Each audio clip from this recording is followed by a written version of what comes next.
title holder and still undefeated Gabriel El Capitan Maestre. How is that? And this gets done too by a bunch of cowards at ringside that never took a punch in their life. I'm sick of it.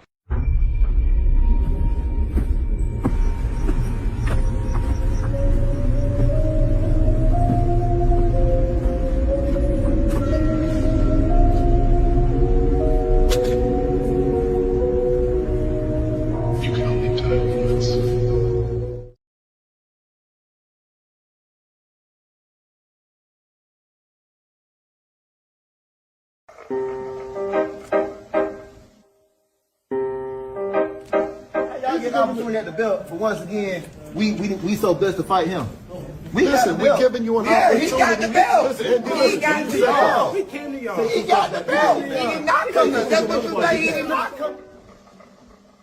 No matter how they try to belittle you, attack your character, create lies and false narratives, understand two things: we dress clean and we fight clean. Salute to the clean fighters.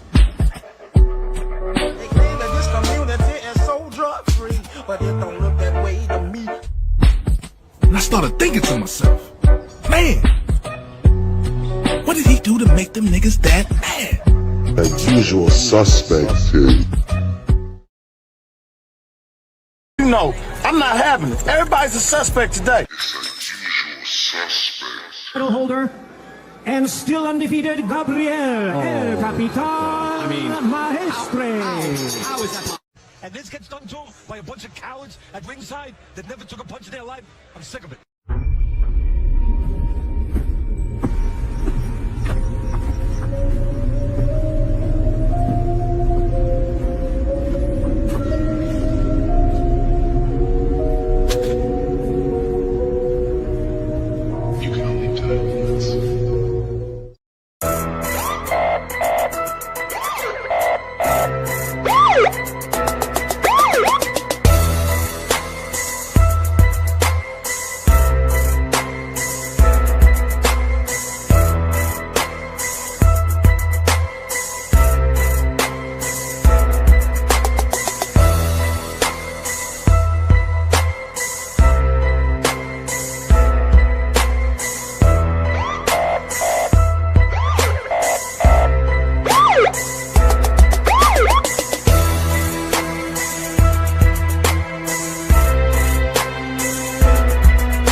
Hey, what it do? What it do? What it do?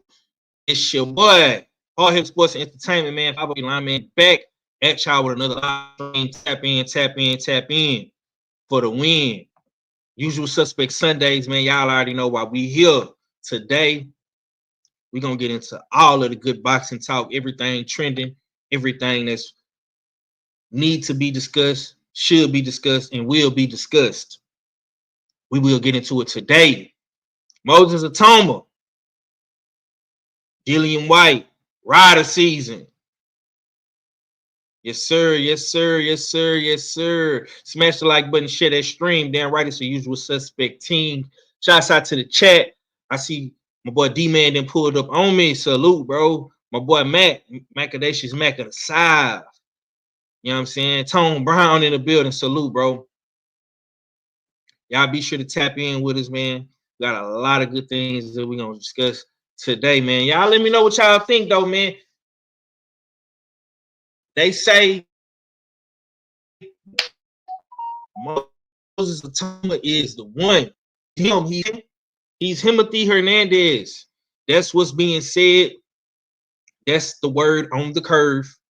You know what I'm saying? And we got to talk about it.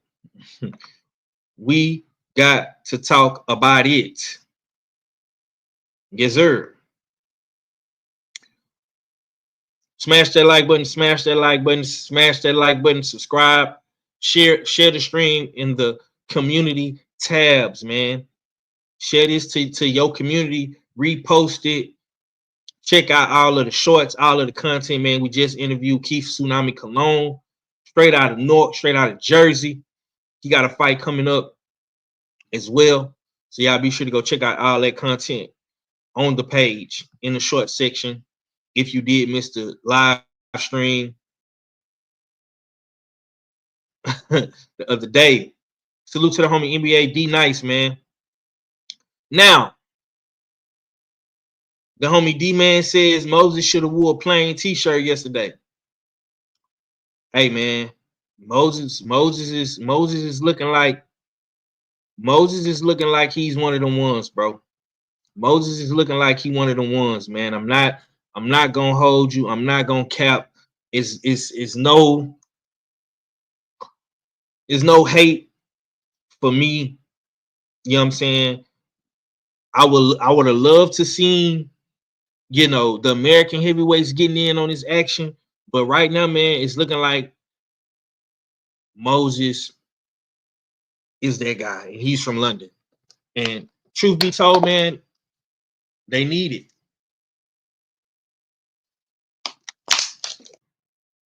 Truth being told, bro, the UK needs a future star. They need a future champion, man. We only have one reigning champion right now in the UK, and that's Nick Ball. So the UK boxing scene, they need a fresh face, a fresh star to come in and you know, change the landscape over there. The homie Boxing Fan times 4 is in the building. He says, does Moses need to fight fighters his age, like how they say Devin Haney needs to? Oh man, that's a great question, bro. That's a damn good question. For sure. I would say yes to that. Me myself personally, brother, I would say yes to it. I would say yes to that, bro. Honestly speaking, I would say yeah, he do. Like I say, man, I keep the same energy, bro. I try to be consistent all around the board with all these fighters, man. I don't think nobody is above criticism. And if you do something spectacular, if you do something amazing, man, you deserve to smell your flowers. You deserve that. And the same thing that was said about Devin Haney, it could be said about Moses. But see, Devin Haney, the only difference with Dev is Devin Haney is actually fighting fighters his age. So that's no longer an excuse for Mr. Devin the Dream Haney. I got my co-host in the building with me today, man. The War Report, Art Fella, US number 5, usual suspect number 5 is in the building. What's going on with it, Art? What it do, what you're saying, what a going at your favorite get your most hated Art Fella. Back for another one. Usual suspect Sundays with the H-Town hard hitter. I mean, Mr. Texas Drip. Salute to 503 line. You know what I mean? Starting up early this morning. You know what I mean? This kind of jives with my schedule a little bit better. But salute to you for once again opening the platform this morning. Hopefully the other brothers will pull up as well. It was a decent evening of boxing, afternoon of boxing, but I still have to share my criticisms of, or before I share, I will ask you the question of, do you think this should have been pay-per-view? I mean, it was the hype of Moses. Oh, Moses. But I mean, should Moses have been pay-per-view yesterday afternoon? I thought that was quite ridiculous. It was a missed opportunity to build on the casual viewer. But what say you? For me, I'm gonna say hell to the nah. Hell to the nah. It shouldn't have been on pay-per-view, right? No. If I don't have to pay for Devin Haney versus Brian Norman Jr., if I don't have to pay for David Benavidez versus Anthony Yard, if I don't have to pay for Canelo Saul Alvarez, right? Saul Canelo Alvarez, I'm sorry, Mr. Terrence Bud Crawford, I shouldn't have to pay for Moses Itauma. Respectfully, no. But shouts out to Queen 71. You know what I'm saying? She came through yesterday, and bought the pay-per-view. And, we watched it. We checked it out. It was great. You understand me? So, yeah. Acondo, what it do? Acondo, my brother Acondo is in the building. Florida just pulled up on us, man. Shouts out to my Florida boys. One of my day ones, Marquise Monroe, is in the building. He pulled up on us. Salute to my boy Marquise, man. The homie Boxing Fan Times 4 says, whooping a bunch of old heads, but the Dillian Whyte ass whooping is highly appreciated. Now, we got one of the best foreign correspondents in the building. He knows everything we need to know when it comes to international waters. I'm gonna throw another question back to you, Art. Is Moses Itauma him? Is he the next guy to save the European, specifically the Great Britain, the United Kingdom boxing landscape? What say you, Mr. Foreign Correspondent? Now, for one, I don't think he's coming in as a savior. Let me put you in check real quick, Five, because the UK heavyweight boxing scene, it's not on life support. It's definitely lit. It's the American heavyweight boxing scene that's on life support. It's the American heavyweight boxing scene that is looking for a savior to bring it back from the doldrums. Now, it has been more lit in recent past over there in the UK. Of course, some of the elder statesmen that were holding the UK heavyweight boxing scene down are now getting older and are near or if at retirement. And I'm speaking, of course, about AJ and Tyson Fury. You know what I mean? You still have Danny Dubois lurking around. He's a youngin', but he's been proven not to have that je ne sais quoi, that it factor to really hold down the UK heavyweights and just the world heavyweights for a long amount of time. And I think people are getting excited with the fact that Moses is so polished at a young age. He's more polished than almost than Danny Dubois is right now at the age of 28 years old. Moses seems to be that polished. So what is he going to look like at 23, 24, 25 years old? If he grows another inch and a half, if he continues to build onto his physique and get more shed that baby fat, because he is still a little bit fleshy, and can stand to tone up a bit. But from what we see of him now, the UK heavyweight division is definitely has great upside and is in great hands for the future. He's not the most charismatic, but he speaks well. You know what I mean? He's somewhat of a character in a sense, whereas Danny Dubois lacked that kind of character, that charisma that you want in a heavyweight champion. Itauma has a rare kind of a wry sense of wit. You know what I mean? He's not the biggest trash talker, but I think he can talk. You know what I mean? I think he can talk trash as needed. to definitely promote these fights in the future. I like how he stated when the announcer was trying to corner him into fighting Usyk, he deferred to say, I think Joseph Parker and Adja Kabayel deserve it more than me. But if I get the Usyk fight, I'll definitely take it by both hands. So, yeah, they got one over there. But yeah, there's no saving of the division over there. They lit. We need a savior. I like how you said that. I like how you tied yourself to America. You understand me? Salute to you for that. Speaking of America, man, we got one of our own in the building, VA's Richmond's own, the good doctor, the storyteller from the B side, man, Mr. KG, man. How you doing on this Sunday morning, man? We'll go down with you, bro. How you feeling?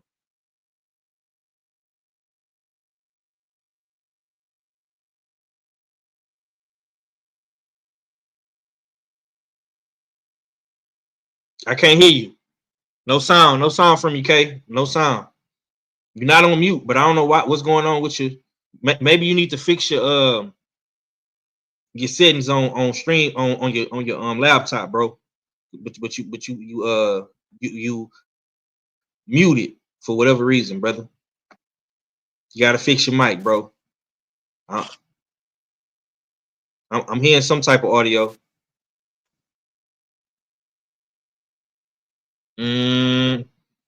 Yeah, you talking. I hear you. I see you talking, but there's no audio coming out your feed, bro. So you might want to fix that real quick. YKG is getting his mic together. We will go to the chat and see what the chat is saying. My brother Acondo say he didn't watch boxing, watching NASCAR, Bubba Wallace spanking until his team fucked up at the pit stop. God damn. They fucked up Bubba Wallace run, man. Salute to NASCAR, man. Salute to Bub, man. Definitely a fan of Bubba Wallace for sure, man. I didn't know you was into the NASCAR racing, my guy. Salute to you. Salute to you for that. Kay, you back?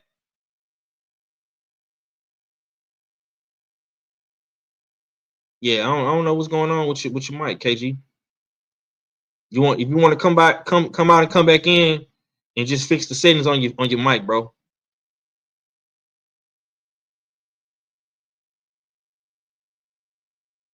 Oh, NASCAR and drag racing? Okay. That's what's good. That's what's goody, bro. No test, nigga. We can't hear you, nigga. We can't hear you, nigga. Fix that shit. Fix that shit, nigga. You done came in the studio all high and shit and then fucked the mic up, man. What's wrong with this guy? You know what I'm saying? But I'm gonna piggyback off what Mr. Oddfellow just said. I disagree. I think the UK boxing heavyweight landscape is on life support.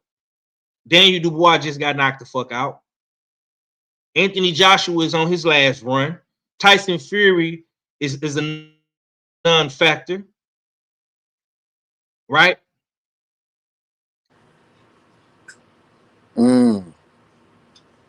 What about Fabio though? Fabio, we don't know how good Fabio is, man. We still got to figure out how good Fabio is, man. I like Fabio. He's my guy. Now you know I like some Fabio Worley. You know what I'm saying? Him beating Frazier Clark, David, another one. David Yolihu. I'm not sure. Adelaide. They got plenty youngins. I mean, they taking L's, mind you. But we got some young boys over here. No, we still got Rocco. We still got Big Baby Anderson. You know what I'm saying? Yeah, the pool's shallow, bro. The pool is shallow. I think it's shallow on both sides, though, bro. Now, Moses does have the motion. I'm gonna call him Motion Moses. He does have the motion. He has more motion than Fabio. He has more motion right now. He got more motion than Daniel Dubois. He got more motion than David. He got more motion than all them guys over there. When Turk Al-Sheikh is giving you a pass to skip the line, he's giving you the ultimate pass at Riyadh season to skip the line and say, I want you to fight Usyk next. Oh, my brother, you got all of the motion, bro. You can skip the line. He can skip over Joseph Parker. He can skip over Kabayel. He can skip over Big Hurt. He can skip over AJ. He can skip over Daniel Dubois. You got the motion right now, Art. You got the motion. You gotta respect that, bro. I know. And don't forget who told y'all niggas Itauma and Usyk was finna fight. You know what I mean? By the end of 2025 or 2026. They was trying to get this kid in for a championship. And niggas was looking at me sideways. And look what's coming to fruition. Yeah. Nobody looking at you sideways. Nobody looking at you sideways, bro. I don't even know what the hell y'all talking about. Okay, KG, you back, my boy. You fix your mic. Salute to Ron. if it wasn't sideways, it was straight faced. You know what the fuck was wrong with my mic? Pay attention to the lights. Hot nigga shit, go ahead. Pay attention to the lights, man. Pay attention to the lights. You know what I'm saying? So if your kids ever use your shit, they press buttons that you usually don't use, so you don't pay attention too much. Mm-hmm. Like, I remember when I thought my camera was broke on my computer. I took that bitch to Geek Squad, and the motherfucker said, "Hey man, we can't find out what's wrong with your computer." And then they said, "Hold up, have you thought about pressing this button right here?" They pressed the button, the camera came right back on. I said, "Get the fuck out of here!" I said, "My computer been sitting with y'all niggas for 2 weeks, and y'all took the bitch apart, couldn't figure it out, and all it was this damn button." So same thing. There was a mic button right here with a circle on this motherfucker that I've never pressed, and I'm like, never paid attention to this little light. And I pressed it, and I said, test, and that shit started lighting up green. I said, so there was nothing wrong with my mic. So D-Man, I know you waiting for a damn fucking Wi-Fi hiccup on my end, man. Don't happen like that. It don't happen like that. Yeah, you got to wake up a little bit early in the morning to catch your boy slipping. My Wi-Fi is good. I tried to told you.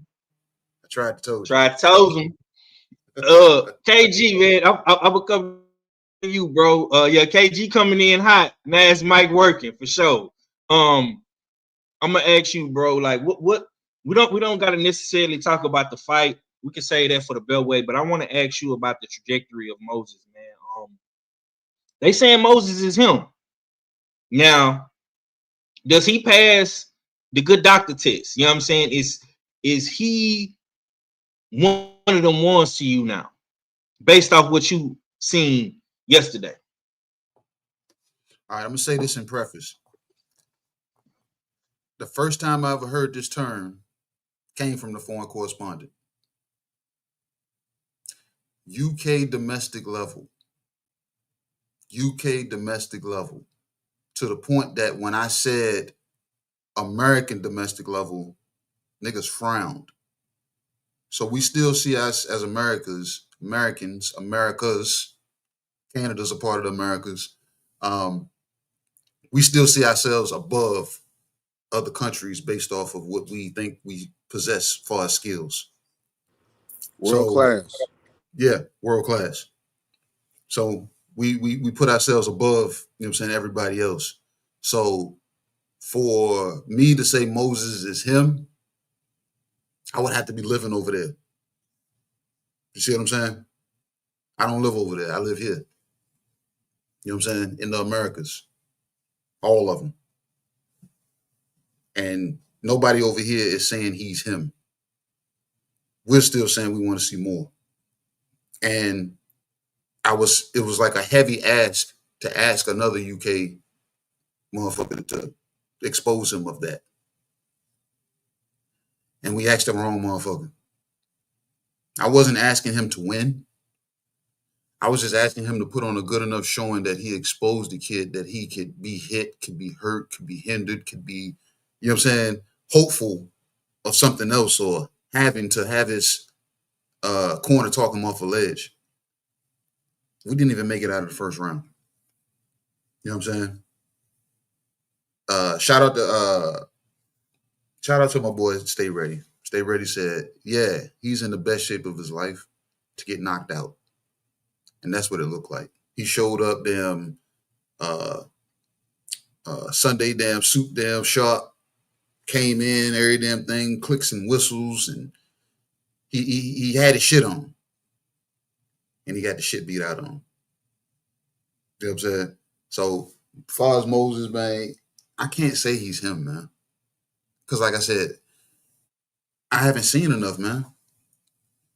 How do I know if he gets hit by a world-class, you know what I'm saying, heavyweight, that he doesn't exhibit traits of the AJ bot? We don't know. We don't know. You know what I'm saying? Because AJ was it. And Daniel Dubois, I don't, like, and this is no shade to Daniel Dubois, his family, his team. I don't think Daniel Dubois was gonna ever be it, regardless of how much of a dog he was. He didn't fit the description that they were looking for. AJ was that. Now Moses is that. He fits the bill. He ain't got to talk a lot of shit. His cool, calm demeanor and his little one-liners that he slips out there, bro.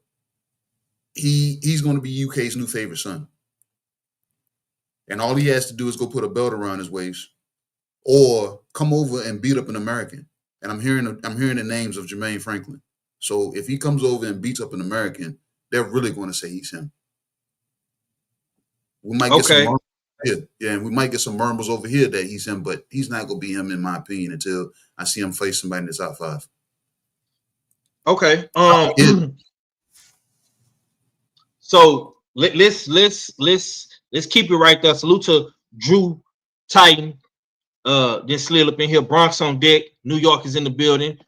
Long Island, Strong Island, Tay, Queen of MMA and Combat Talk is in the building. I seen they had some good UFC fights on last night, Tay. I hope you got a chance to check them out. Y'all be sure to go shop Usual Suspect 6 because you fit the description. We got the homie Leon Robinson in the building. What's good with you, fam? I ain't seen you in a minute, man. I'm glad y'all pulling up, man. We got a good number of people in the building today. Y'all smash the like button, share that stream. Damn right. It is a Usual Suspect team. Speaking of Usual Suspects, man, my homie, my brother, my H-Town brethren, my Northside brethren, man. Stay Ready Mac has entered the building. What's good with it, Stay? Hey, what go down, man? Just woke up. What's good? Woke up and saw you live. I had to slide through, man.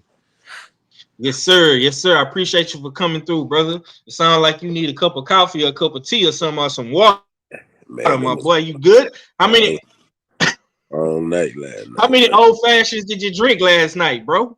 None. I was on tequila and Dos Equis last night. I was way out. Man, I started out way out in Porter.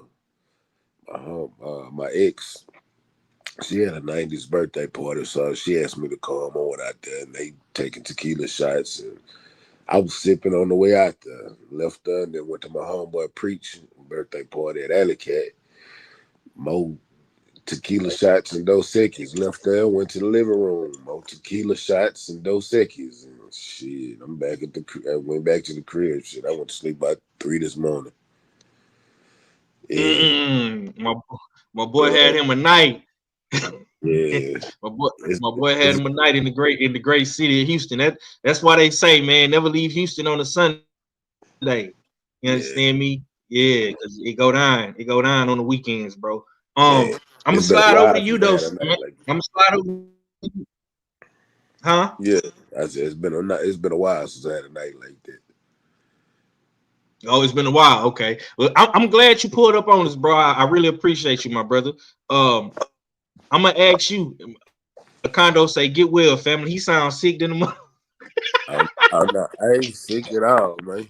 It ain't sick. This is just the result. This is a result of a boss ass night, man. I ain't sick at all.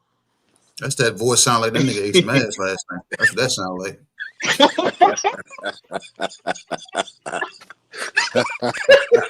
I know the ass eating voice when I see it. You know what I'm saying? When I hear it, goddamn it. You ain't fooling me. I want no old fashions or no tequila Dos Equis. Goddamn it. Goddamn ass eating at 5 in the morning. Ain't no ass. Oh, man. Oh my God, bro. These guys. Oh man. Shit. Oh shit. Hilarious, man.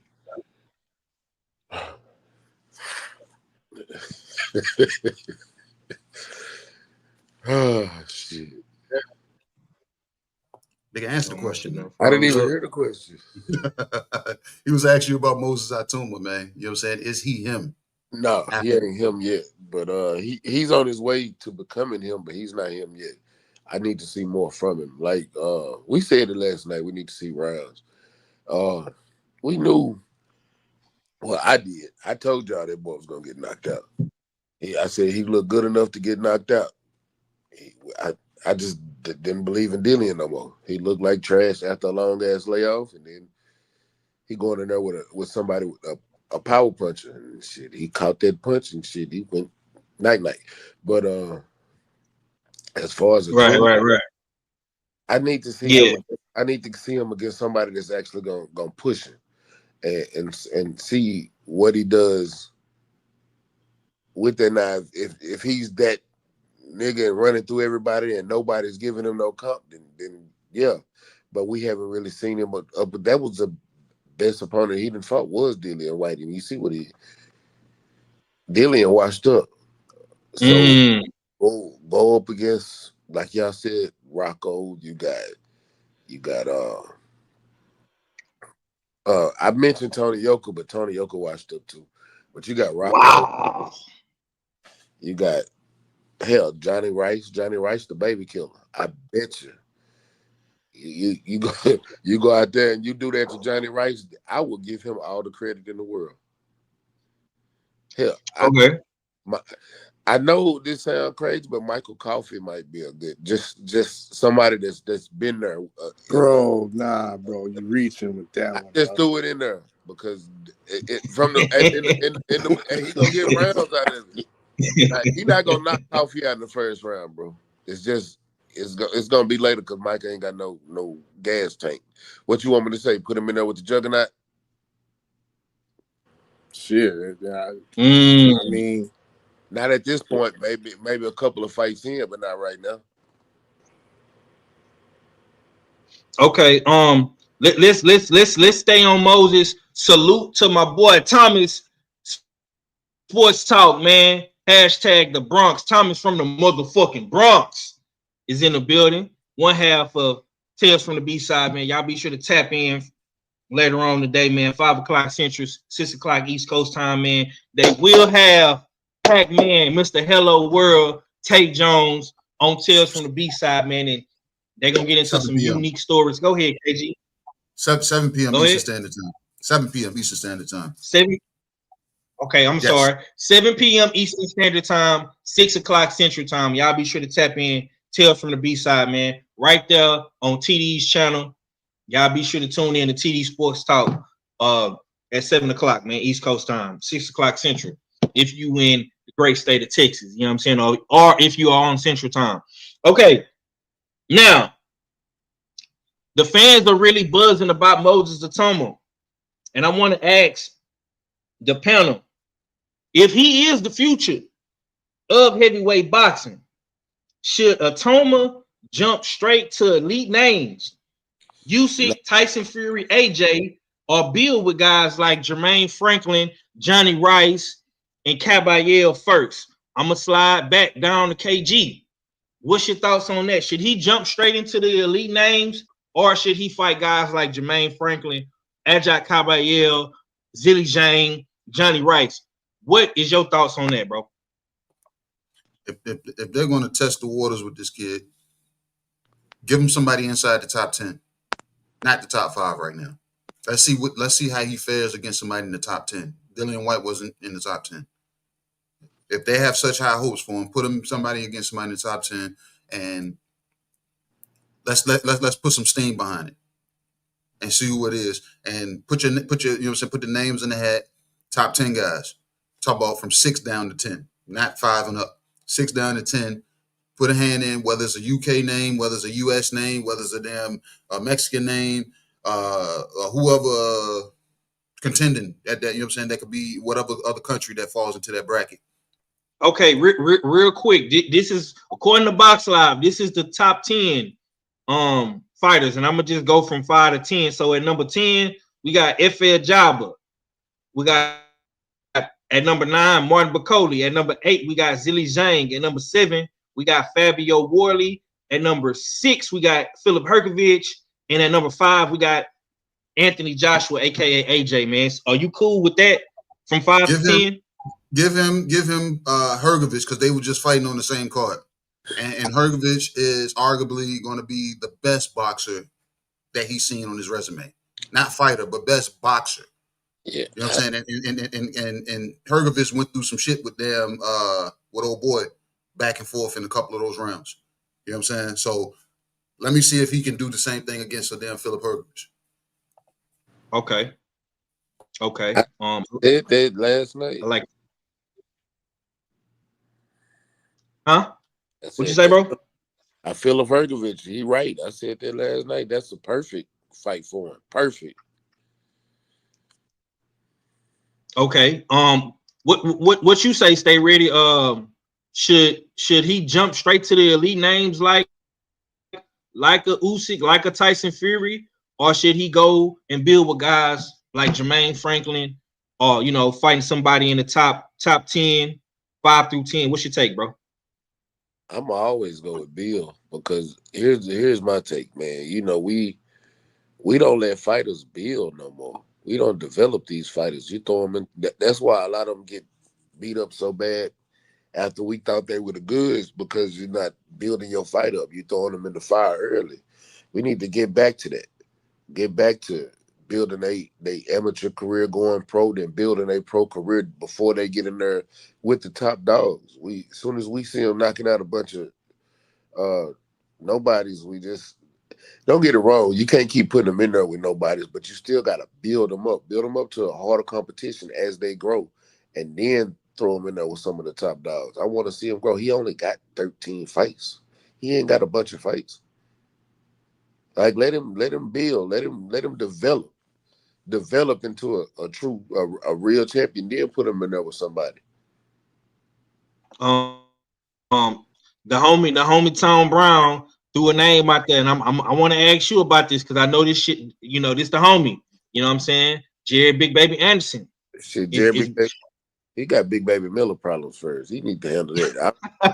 I know he pulled out the fight, but nah, he got Big Baby Miller problems first. Let him beat up or beat him up. We got to find out who the real Big Baby is first, and then we'll talk about that. But to be honest with you, at this point, they right there together on the cool. So that ain't no bad fight. Jared on his way up, and Moses on his way up. Jared ain't got a shit ton of pro fights, so yeah, they right there together. So nah, bro, Jared got like 20 plus fights, bro. Dude, Jared got 20. Yeah, he was on that top ranked guy. Hell yeah, he got 20 plus fights. It don't feel like 4 or 5 times a year. Yeah, it don't feel like it though, because he just went pro 4 years ago. Man, hold on, bro. Now I gotta go. Hold on. I'm looking it up right now. Yeah, hold on, brother. He got 18 fights and 18 wins and 1 loss. He got 19. Okay, he had 19 fights. Okay, he one fight away from 20. Make a round to the nearest 10. Shit. Look, right. And that's why I said they wasn't that far off, because he got 13 fights. That ain't that far off. We talking in boxing. That's not that far off. Okay, real quick, the homie says he added Tom Brown. He say, I was just thinking, but Jared head might be fucked up right now. Do you think Jared Anderson is in a safe space mentally to take on somebody like Moses, or he got to get his shit together? Oh, Honestly, I don't know because Yeah, I got after that, I told he looked like shit against that last cat he fought. I can't even think of that dude's name, right. but he looked like shit. Yeah, Like he won by he unanimous, did. but he looked like straight shit. He got to get his mind right, but that's why I said he got big baby problems first. Let him handle that, and then come back. Because you can't let Big Okay. Baby. You can't be out here in these streets making it seem like Big Baby done pumped you. I don't give a damn. Got you. Hey, I don't give Oh, a damn about records at this time. You let this nigga, this old ass nigga, come in there and punk you. Nah, fuck that. Go whoop that nigga ass. You know how we are in the streets. That's different. That's why I say he got Big Baby issues. The way Big Baby walked up on him, and you know he didn't get punked, but he just told the nigga, yeah, we already made the deal. And Big Baby sitting there, you making Big Baby look the way you was, you was talking low and timid. It just the optics look bad. Nigga, go whoop this nigga ass. I don't want to hear about you fighting nobody else until you handle that situation. okay. Salute to the homie Kevin Dunbar pulling up on us, man. Usual Suspect Sunday, man. Y'all already know what it is, man. Smash the like button, share that stream. Damn right, it's the Usual Suspect team. I appreciate everybody for tuning in today. We got KG, we got the Odd Fella, the War Reporters in the building. Stay ready, Mac is in the building. Hopefully my brother Red can pull up on us, man. But if not, we'll see my brother on the Beltway real soon. Probably tomorrow. I say the four correspondent for last, man. I know this is your area of expertise, man. So take us home with this topic, man. Do you want to see Itauma jump in straight with the elites, or do you want him to build some more? Absolutely not. He's not deserving of a title shot just yet. Me and KG was talking about this behind the scenes, and a loss can definitely mess up Moses psychologically, and depending on what type of loss it is, if it's a devastating loss because he hasn't went through the rigors of finding out if he has a world-class chin, finding out if he has a gas tank, to be able to endure world-class punches in the later rounds. That might be a high risk to take so soon. So I'm on the side of seasoning the food before you know what I mean, before you plate it for the world to see. And he definitely needs some more seasoning, but the diet that he's been served up has been bland. First round knockouts. Marius Wack was supposed to be his first test. Marius Wack is usually durable, a durable gatekeeper, journeyman type, European level type fighter. Marius Wack got whacked out, I think in a round or two. Dempsey McKean, he took the world-class Philip Hergovich 12 rounds before he got stopped, I believe, on his feet from the accumulation of punches. Dempsey McKean got stopped in one round by Moses Itauma. Dillian Whyte, biggest name on his resume, was supposed to at least give the young Moses, some rounds. At least pose some questions to the young Moses so we would have some type of answers. But he didn't do that. Didn't make it out the first round. So who is going to make it out the first round so Moses can get some seasoning before he really touches undisputed or unified championship status? I think the rumors of Jermaine Franklin, that's a good ideal. Get him some American exposure, maybe his first fight over here. And Franklin is definitely durable, never been stopped.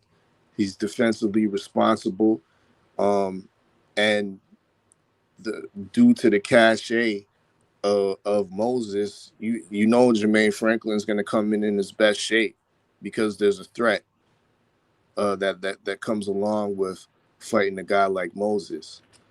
But I'm also with the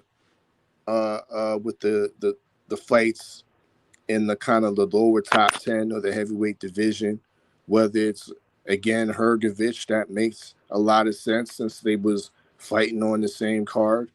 Hergovich got the win over David Adelaide. That's maybe a second or third fight in front of like the kind of like the British fan base. So that kind of makes sense.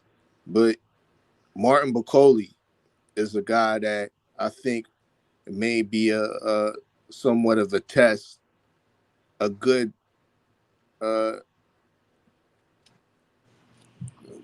pretty much, a good test that Moses Itauma could face in the future. There has definitely been talks about it before. Frank Warren has definitely posed the question with Ben Shalom. So that might be a great fight to put on. A big plotting heavyweight to make Moses look even that much better. But I think Bakole might give him some rounds though. But the seasoning is key. 13-0, has a limited amount of rounds against credible or world-class opposition. More seasoning needs to take place. He needs that fight that puts him through some deep waters to see if he can really swim. That's my take. Okay, man. This right here is all great takes, man. Salute to the guys for their great takes. We're gonna keep it pushing. We're gonna get back into the heavyweight landscape. I got some more questions for the guys in regards to the heavyweight division. I want to talk a little bit about Anthony Joshua, man, because it seemed like Anthony Joshua has kind of faded into the dark, and Moses Itauma is rising, and he is the new light when we're talking about the heavyweight division. Real quick, I want to talk about Anthony Joshua's next move, man. Career-defining crossroad for Anthony Joshua. Should Anthony Joshua take the Jake Paul money fight, or should he take the Tyson Fury legacy fight? Is Anthony Joshua chasing the bag or his boxing legacy? I'm gonna come back to you, fella, real quick, man. Give me your thoughts, man. Career-defining crossroad, man. Should AJ chase the bag or chase his legacy? What's your thoughts on that, bro? AJ should chase the bag. His legacy is complete. He's a gold medalist. He was once a unified champion. He was a two-time heavyweight champion.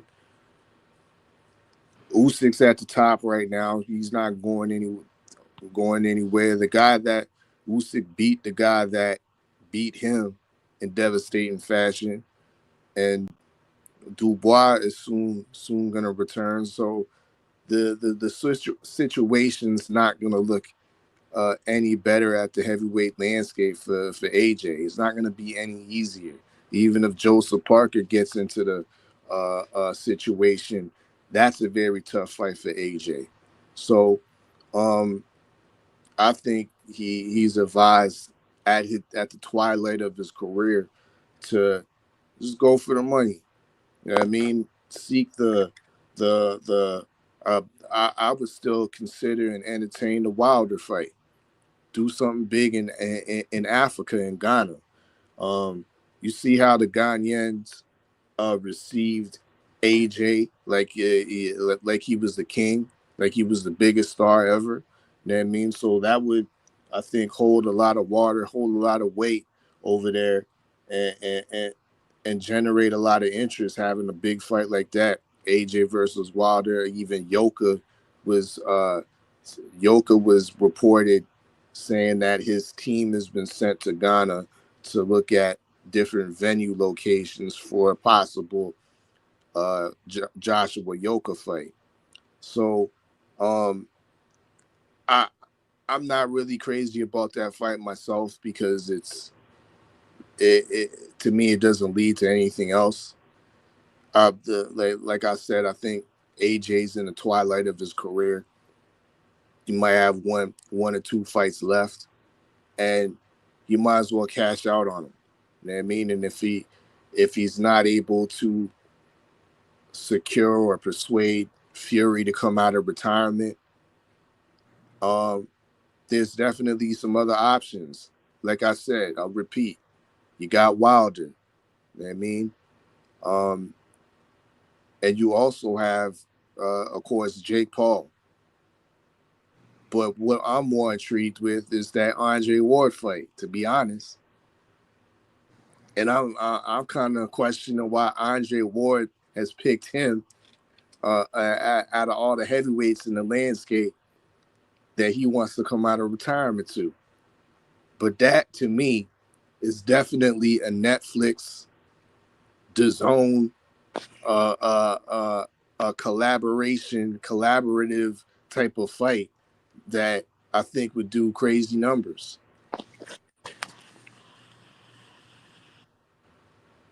So money over legacy for AJ. Legacy's already been sewn up and etched in stone for AJ. Can't get no further with it. Get the bag, young man. Yes, Old man. Yes, sir, man. D-Man says AJ should retire. Damn, you don't want to see no more Anthony Joshua. What you got on AJ Mack?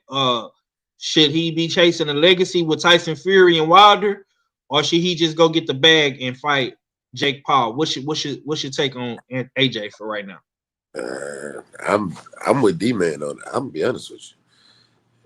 Ain't nobody trying to see AJ. I was finna call him by his middle name, but I ain't gonna do it today. But man, if he fight anybody at this point, the Wilder fight, I don't want to see it. Because they both out of their prime.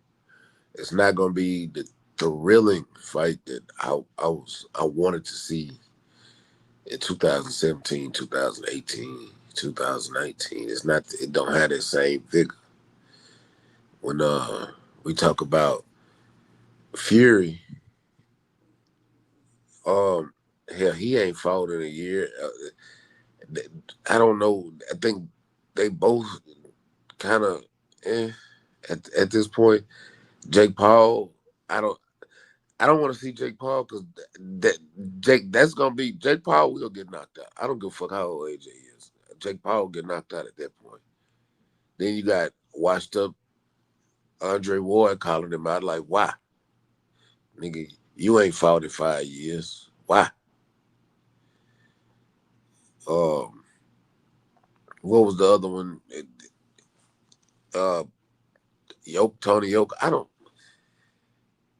Just man, leave right now. Don't go out like Roy Jones, man. I'm tired of seeing fighters go out like that. Don't go out like Miguel Cotto. Don't go out like Roy Jones. Right now, you done. Just you got money. You living a high life. Just walk into this, ride into the sunset, man. Let it go. I don't want to see no more. That's me. Dope. Okay, so Lomi Dirt Gang Boss in the building. Salute to you, my boy. I appreciate you for coming through, showing love and support, man. I always see you on the videos commenting, bro. Appreciate you for pulling up, man. The homie say, hell nah, FAJ. Okay. D-Man ain't fucking with it. What say you, KG, man? Do you want to see the bot make another return in the legacy fight, Tyson Fury Wilder, or should he just go after the bag? Or do you agree with the brothers like Mac and D-Man saying he should just hang it up, man? What's your thoughts? What's your take, KG? You put your left foot in, you take your left foot out, you put your right foot in, and you shake it all about. You do the hokey pokey and you turn yourself around. That's what AJ is all about. Even in defeat, this nigga has options. That is sad. Even in defeat, this man has options. He's able to have options on the way out. He can have serious boxing options. He can have fights that we thought were missed encounters. He can dig up guys out of retirement. He's been offered to come to the circus. AJ can do whatever the fuck he wants right now.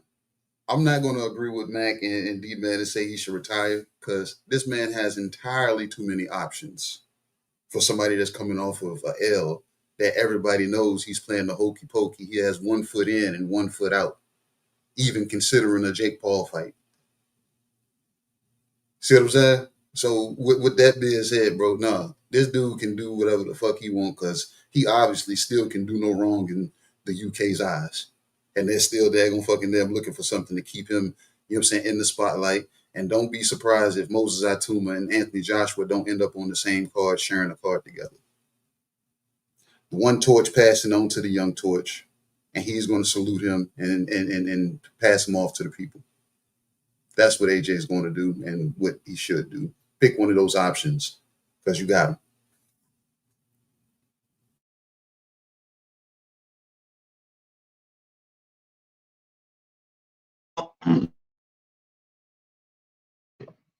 Yeah, man. D-Man Jr. laughing. Your gang say shaking my head. Look, man, for me, I'm gonna really keep it P, man. AJ can really do whatever he want to do at this juncture. I really don't care if AJ fights again. If you fight Tyson Fury, I'm with that. If you fight Jake Paul, I'm with that. And I'm gonna be honest with you, man. I'm kind of more interested in seeing Jake Paul. I want to see how good Jake Paul really is, man. Yeah, man. I'm listen. I'm gonna say this about Jake. The reason why I want to see Jake is because Jake has been doing a lot of good things for women's boxing, bro. And I feel like he should be rewarded. Boxing should reward Jake Paul for what he's been doing for women's boxing. You understand me? I think he's been on the forefront for women, and he's been trying to get a big fight. So why not? Why not fight AJ? You know what I'm saying? Salute to the homie cooking with Sir Senior, bro. You say you don't want to see Jake Paul. I understand. Excuse me. For my boxing purists, my boxing diehards, they're probably not going to agree with me. And that's totally fine. But you can't tell me, bro, that Jake Paul and AJ won't be big. Like, that fight is going to break the internet. Win, lose, or draw is going to break the internet. You know what I'm saying? Of course, Tyson Fury will be big, but it will only be big in the UK. Of course, Anthony Joshua and Wilder will be big, but let's be real, bro. That fight is like almost a decade late. Like, them dudes should have been fighting in 2016, 2017, 2018. That's when Wilder was on top and Anthony Joshua was on top. That's when that fight should have happened, bro. You know what I'm saying? I don't think Wilder is the same guy no more. I don't think Anthony Joshua is the same guy no more, bro. These dudes is hitting on 40. Why not give a young Jake Paul, a young man who has been doing good for the sport of boxing an opportunity? Not only has he been doing good for the sport of boxing, bro, he's been putting women in position. He's been putting young fighters who probably don't have the clout or the name recognition in position. Jake Paul has a great fucking card this weekend that we're gonna talk about next week. He got a 2-day event in Florida, and he's gonna be putting a lot of local regional guys on that card. So listen, man, I love what Jake Paul is doing for boxing, bro. He's giving these guys a platform. You know what I'm saying? We would have never heard of a H2O in a Lucas body if it wasn't for Jake Paul. So, I mean, come on, man. You know what I'm saying? Oh, my shit froze up again.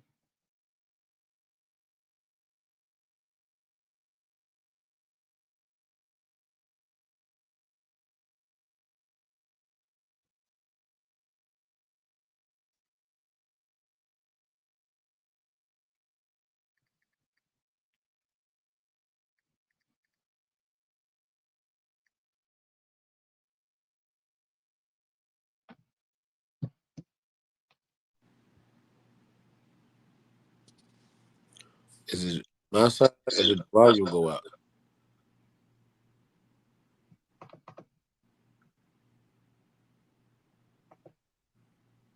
You there, Five? Can you hear me? I can hear you, Art. Can you hear Five? No. I think five shit went out. Okay.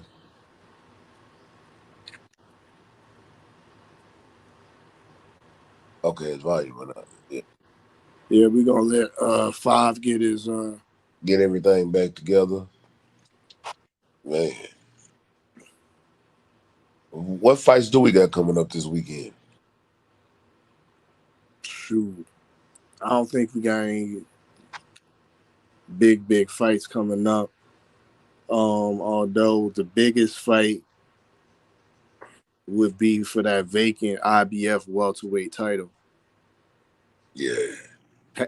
Patty Donovan and what's his name, Lewis Crocker in a rematch. That fight, the first fight was pretty entertaining. I can't lie, but is it worthy of a convo? What about No. what about Nikita Zoo? You know, he fighting Wednesday. Tim Zoo. I'm not high on Nikita Zoo, bro, at all.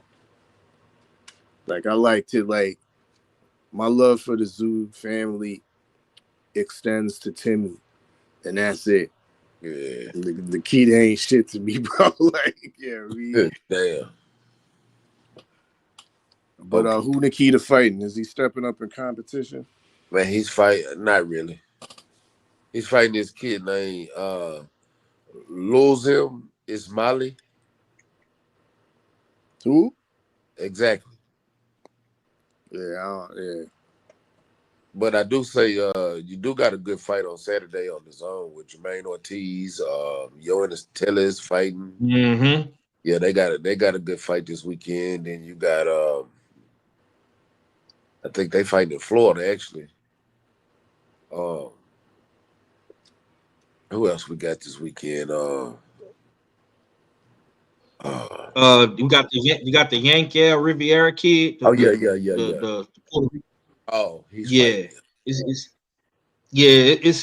I'm not gonna lie, bro. It's a bunch of fights we have on the zone, man. But my bad, y'all.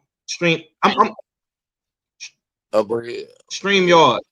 Nah, StreamYard. Mark your motherfucking days, man. Cause I'm really getting tired of StreamYard, bro. This a nigga paid damn near $50 a month, $200 on my internet bill. I got high speed internet, man, and this shit be tripping, bro. I got you, KG. My bad, bro. It should be pissing me off, man. Like I'm really, I'm really getting tired of StreamYard, man. We're gonna have to take our talent somewhere else. The StreamYard is not appreciating the six. You know what I'm saying?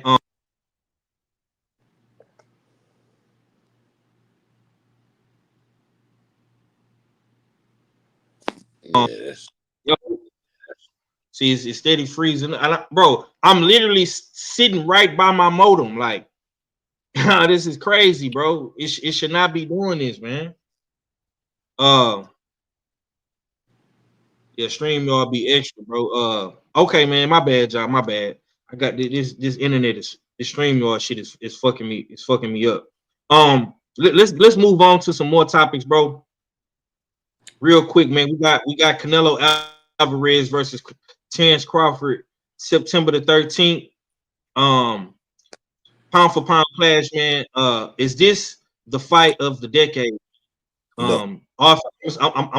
He say no. I'm gonna start with you, bro. What's your take on Terrence Crawford versus, Canelo Alvarez? Do you feel like this the fight of the decade, pound for pound clash, bro? It might be the fight of the last half decade. Yeah, but I don't think it's reached the level of fight of the decade. It, mind you, I still believe it's a great fight. I still believe Crawford is pound for pound number one. If Canelo hadn't popped dirty once upon a time, I believe he would be on many people's pound for pound lists, including mine. So, with that being said, he has been a fighter that's exuded extraordinary talent. He's been a fighter that's been able to rake up a lot of accolades, go through the divisions. And mind you, he's not a big guy. He's 5'7.5" at that,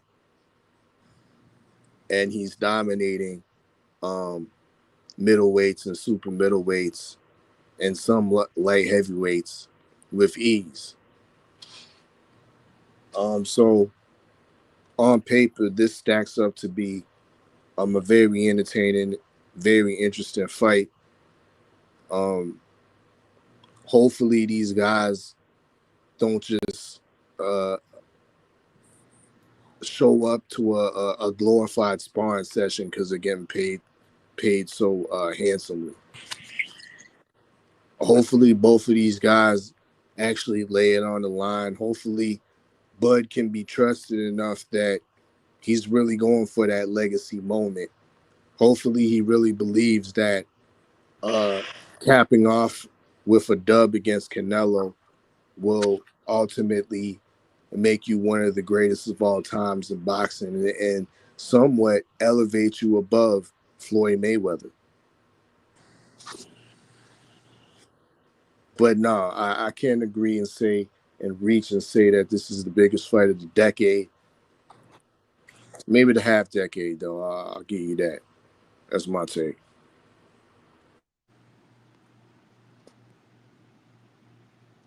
Okay. The homie Cooking with Sir Senior says, when Bud beats Canelo, what y'all gonna say? Bud, the new SRR. What does SRR mean? Okay. What you got on the Mac? You said, I heard you say nah. Yeah, I said no. Not only is it a no, it's a hell no. But I'm not saying it's not a great fight. It is a great fight. But if we go in this fight and we see a dominant performance from one of these fighters, are y'all gonna call this a fight of a decade? Because we said Earl Spence and Crawford was the fight of the decade. We said we look at the Gringo and Tank as one of the biggest fights that happened in the last 20 years, let alone the decade. Is this one gonna compare?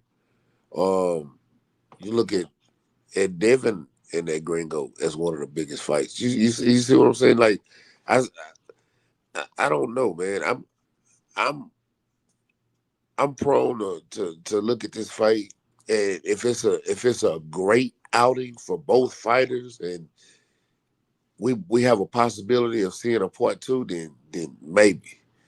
But as of right now, just off of optics and looking at these two, I can't say this would be a great fight because you're looking at somebody who's going to 2, possibly 3, depending on where you're looking at it from, weight divisions to fight arguably one of the best fighters in boxing, and both of them are best fighters in boxing, but you're looking at somebody that's heavier pulling up a smaller fighter like we've complained about him doing in past history.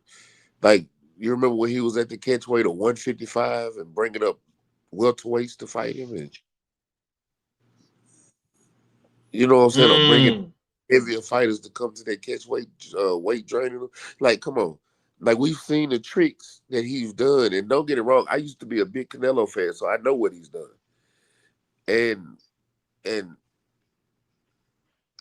now he's bringing up somebody that's small, putting a whole lot of weight on him, which he's going to lose some of his speed. His time is going to be off a little bit. So it's giving the advantage.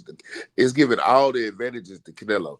And yeah, I hear it. Yeah, Canelo needs out his boxing age because he didn't put so many miles on his body in the sport of boxing. He's still bringing up somebody smaller, and he still looked good in his last fight. So I don't know what I'm going to get out this fight for me to say it's going to be one of the biggest fights in the decade, or this is the fight of the decade. Nah, right now, to me, one of the best fights I've seen in the last 2 years is Jerry Hurd, Israel Lara. Still, and I haven't seen a fight in recent time that it has compared to that to make me say that it was a better fight than that what I saw.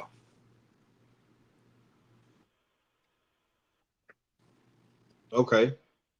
KG, what you got on this, man? Salute to the homie G5. Gabe in the building. What's good with you, bro? What you got on this, man? Is this the fight of the century, the decade? You know what I'm saying? Pound for pound clash. What you got on that? You say, is this the fight of the decade? We not gonna know if this fight is the fight of the decade until after the fight. Simple and plain. Yeah, we're not gonna know. You know what I'm saying? I heard everything Mac was saying. You know what I'm saying? As far as Canelo bringing people up and everything like that, but I think this has been a slow burn for Bud. I think Bud is, you know what I'm saying, been eyeing something big on the way out anyway. So I don't see this more so as him bringing up a small guy. I see a small guy that was already training to go up anyway. Because before the Errol Spence fight, if you had paid attention to the reports, he was doing a lot of powerlifting. And you remember he came in overweight originally on that fight scale. You know what I'm saying? So I knew, I'm like, this dude picked up some muscle and you can clearly see it. Majmore fight, you can see it. You know what I'm saying? But then he said, I want to continue taking big fights. Why not go after Canelo? Everybody else is. Let me see if I can get it. And he was in a better position to get the fight before anybody else because of what Max said also, him bringing up smaller guys. But Canelo hasn't watched this man, you know what I'm saying, to the degree that Bud has watched him. So, like I said, Bud can see the decline, and we can see Bud almost going so closer and closer to his normalized weight. Bud's going to come in big in this fight, but I don't think he's going to come in at 468. He's not going to come in at 468, but he's going to come in big. And I don't think it's going to really hinder a lot of his movement because before they even made this fight, I was pointing out the odd. I said, Bud is like active. And I'm not just saying boxing active. I'm talking about basketball active, fishing active, skating active, wrestling active. Like the dude is just naturally competitive. So this is one of those fighters that we're not going to see show up and just be happy to be there. Mac, he that nigga that was your homeboy when y'all was going to the car and y'all called shotgun and you said, no, I already said it. He'll fight you to get that shotgun position. That's how competitive Bud is. He said, nigga, I call shotgun. And Mac like, no, nigga, I already called it. I called it in the house. I ain't hear you. I'll fight you for it. Nigga, you really gonna fight me to ride down to the corner store? Yeah, nigga. That's Bud. So I don't think, you know what I'm saying, he gonna just be happy to be there. Canelo is from what I'm hearing, is taking pages out of his old book, and he has plans of coming in lighter. He's not coming in a 468 from what they're saying, because he wants to be able to have a higher punch output like he had against Billy Joe Saunders, the way he had against Callum Smith, the way he had against anybody else that, you know what I'm saying, not Callum Smith wasn't a mover, but Billy Joe Saunders, the movers, you know what I'm saying, the guys that moved around. I think he's looking to have that, but at the same time, I hope well, shit. I'm finding out a lot of shit, man, because Bud is training up in Colorado. You know what I'm saying? And they said how what the altitude was there. Everybody knows that's high altitude training. I'm hearing something else. They saying Canelo is training in Lake Tahoe, and that elevation is higher than what damn Bud is training at. So Canelo is looking for a gas tank. He's looking for speed. He's looking to be able to maintain an output. He's searching at this point. But you can't search for better knees. So whether this fight is one-sided in either direction, I think we're going to get a good fight. And at the end of it, we'll be saying that was the fight of the decade, or I could have did without it. That's what I got. Yes, sir. Yes, sir. Salute to the homie ATX. Red in the building. Salute to my Austin boys, man. The homie say Canelo would have lost to Skull if he wasn't Canelo. Damn. Okay. Yeah, for me, man, I like it's hard to really say if it's gonna be the fight of the decade, man. But on paper, it is the best fight that we have when we're talking about the best fight and the best thus far. You know, we have always complained that Canelo don't fight black fighters and he don't fight none of the young guys or none of that bullshit. Oh man, that shit steady. There you go. So we gonna see what Canelo do, bro. We gonna see what Canelo do. Let's get into some more topics, man. Before we get up out of here. I seen my brothers make a great promo video for the Devin Haney and Brian Norman press run that they did. And of course the whole back and forth about the clean fighter and VADA testing. I want to ask y'all this though. Devin Haney has entered as a betting underdog, and Norman is looking, strong and confident in his fight. We seen some of the videos he has posted on Instagram, and it's a whole lot of shit surfacing around the internet. I'm gonna come to you first, Art, on this, bro. What prompted the whole video with the clean fighter T, and how do you feel about Devin Haney entering this fight as a betting underdog, man? What's your thoughts on that, bro? I mean, I'm not surprised Vegas has put Brian Norman Jr. as the favorite. Vegas understands that Devin Haney hasn't officially fought a top 10 welterweight.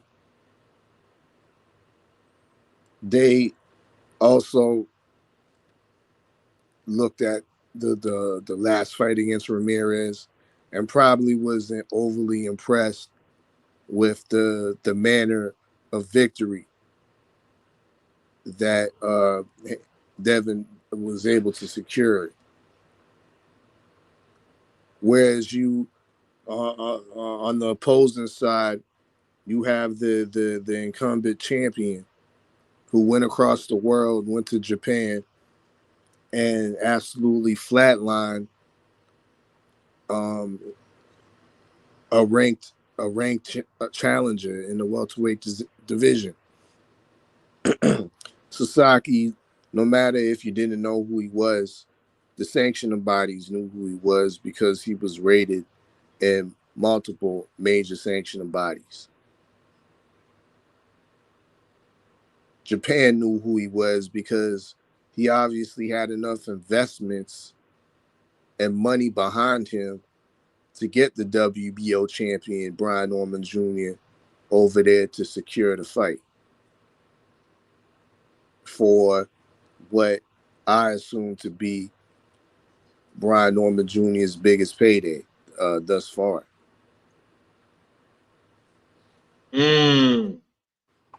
So I'm not surprised once again, by the manner of victory that Brian Norman Jr. Defeated Jin Sasaki, that reverberated through the boxing world. And casuals and experts alike started paying a little bit more attention to the skill set and the perceived specialness of Brian Norman Jr. Therefore, he's the favorite right now.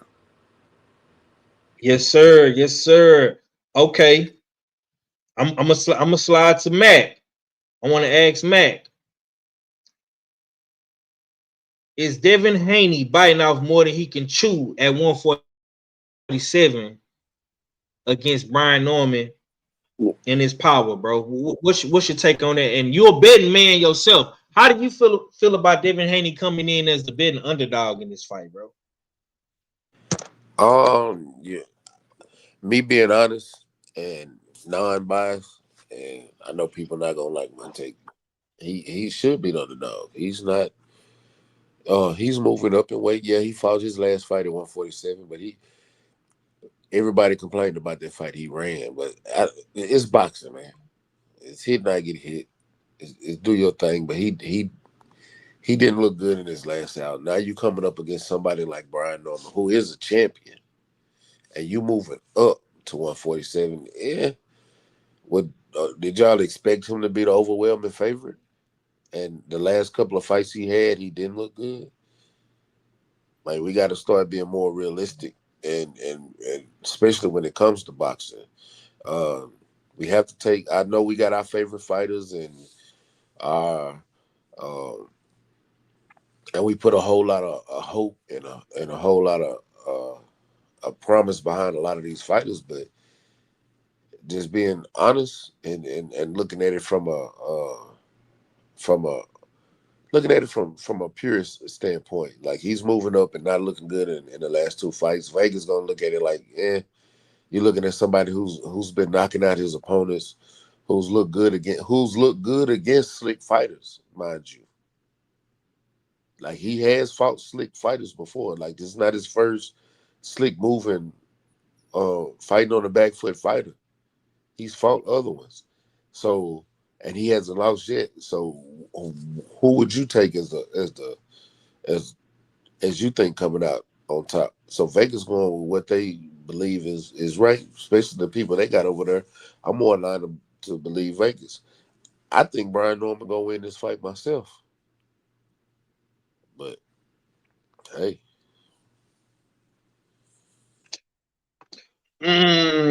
Okay. I got another question for KG. I'm gonna switch it up, man.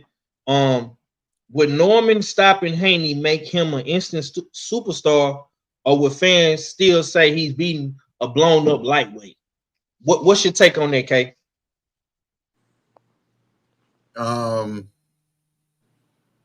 Anything above 140 pounds is the welterweight division.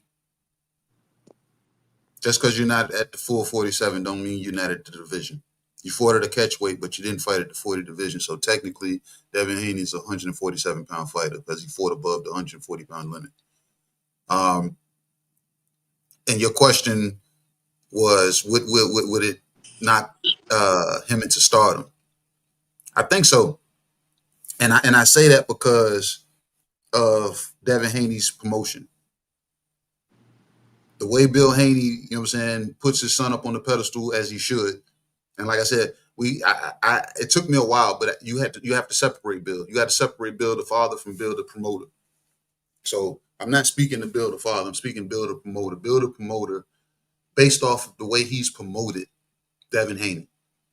The way he's, you know what I'm saying, walked in and kicked in doors and says, my son this, my son this, my son that, my son this. If he beats Devin Haney in devastating fashion, it gives the Devin Haney haters, you know what I'm saying, a platform that's going to falsely, you know what I'm saying, inflate Brian Norman. But that's going to them, you know what I'm saying, be bombarded by the new actual fan core that I think Brian Norman can produce from this fight if he does something in, you know what I'm saying, in that fashion. The same way he went over to Japan and knocked 6 weeks out of Sasaki and left with new fans, and he had a lot of people there watching. He's gonna do the same in this fight because, like I said, he's already goes on the platforms and speaks himself to being a blue collar fighter. I fight for the people. I'm a working man. You know what I'm saying? I don't walk around with security. I don't have to be worried about high fashion. You get what I'm saying? So he relates more so to a lot of people that's, you know what I'm saying, that have to get up and go to jobs every day. If they see that dude get up and actually beat, you know what I'm saying, the glorified guy, you know what I'm saying, per his promotion, yeah, Brian Norman becomes a household name because of how much Devin Haney has been talked about. If Devin Haney wasn't, you know what I'm saying, pumped up the way he was, the way he is, Brian Norman would just be beating Devin Haney, a guy that just moved up to 147 pounds that he introduced to the division. But no, if he does this, that Brian Norman, the champion, the already champion, they're already shown on the, you know what I'm saying, on the flyers. Like I said, they're showing it in the flyers. He's on the A side. He's not on the B side. He's on the A side. He's the champion. He's the, you know what I'm saying, he's the guy that's actually been there. So Vegas is putting him as the favorite because of, you know what I'm saying, of an old school motto, man. You're only good as the last nigga you killed. And Brian Norman, you know what I'm saying, not only killed the man, but when they resurrected him, he lost 6 weeks of his life. You know what I'm saying? And Devin Haney, the last time he's had a knockout, I'm gonna be honest, I can't remember when. You know what I'm saying? So that right there in America, like I said, we're in America. They want to see, you know what I'm saying, see people get knocked out. That's what asses in seats. You know what I'm saying? So if Dev's gonna come out here and put on a master boxing class, he's gonna have to really do that. But if Brian Norman comes out here and puts on another, you know what I'm saying, knockout demo, and Devin Haney being the victim of it, it's not a good look because, like, I think it multiplies it because of who it is, because of the promotional's voice, not the actual fighter. So yeah, that's what I got. Yeah, man. I'm gonna say this, man. This is one of the best fights of 2025. I'm so happy that Devin Haney and Brian Norman is fighting. My biggest question going into this fight is, will Devin Haney show us the old Devin Haney? You know what I'm saying? That's really what I want to see for real. But we got to see what happens with that, man. Salute to the homie, PGH Big Dog, coming through. I see you, bro. Now let's keep it pushing. I want to ask y'all about this Lamont Roach Tank Davis situation real quick. Tank Davis has been released from jail. Charges dropped. I'm gonna come to you, Mac. Should Tank Davis focus on big names like Shakur and the guys at 135 instead of running it back with Roach? What's your take on that? No, we need that run back, champ. We got to get that run back, champ, because Lamont won that fight. I don't want to hear about no draw. We need that run back. Yeah, he can go get one of them top dogs afterwards. But yeah, I need that run back. Anybody that don't believe so, y'all ain't a fan of boxing. This is why we like boxing. It's the same reason we wanted Floyd to run it back with McDonald. You know what I'm saying? It's the same reason you wanted Canelo to run it back with Triple G. And this is the same reason we want Tank to run it back with Lamont. We need that get back. We got to see what it really was, because we feel like the refs cheated Lamont, and we want to see the true outcome. We wanted to run it back. So you can get them other fighters. We can do that afterwards, win, lose, or draw. But we got to get that run back first, Joe. My boy say you want to see that get back. Also, I'm gonna ask you, bro. Did Tank Davis dodge the rematch with Lamont Roach by letting the rematch stall for so long? I almost feel like he's trying to do that. In my opinion, I believe it deserves an immediate rematch. There shouldn't be any other fights between that, because of the fact it was a draw and the controversy behind and the circumstances behind the way the fight went down. But yeah, this whole stall out, and I'm not gonna blame it solely on Tank. Once again, we're quick to blame the fighter when the fighter obviously isn't in full control of his career. We have to put some of this blame on his handlers and the PBC for not being forthcoming with what's the plans next.